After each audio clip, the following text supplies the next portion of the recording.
kasi ako ngayon eh. Kung kailan naman ang dami ginawa sa office. My gosh, I'm so tired. I need to get some shut-eye. Basta huwag kang matutulog sa ride, ah. Mahirap na. Okay. I'll just send you the plate number and share my ID details. Just in case. Ano na ito yung ride ko? Bye-bye. See you, ah. And don't sleep. Update mo ako.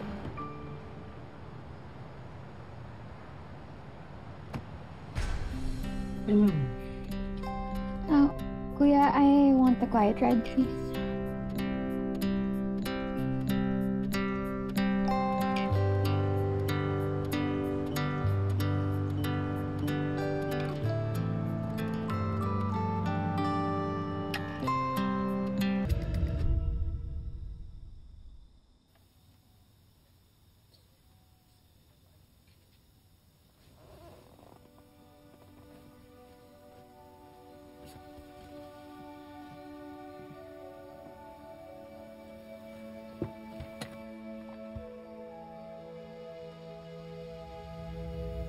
Manong?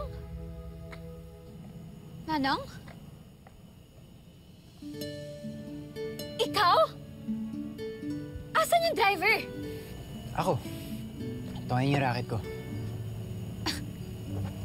Nakita mo na ako yung passenger mo? Hindi ka man nang umimik?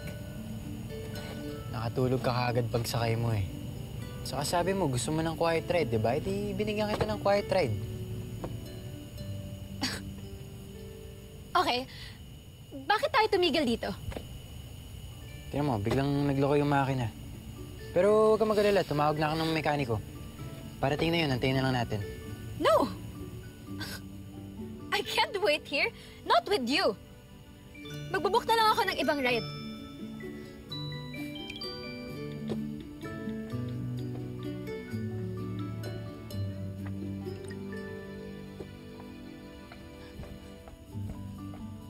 Amber! Amber, saan ka pa pupunta? Magbubuk ako ng cab. Amber, delikado na dito! Ano, baka may manya ka pang makasalubong ko eh!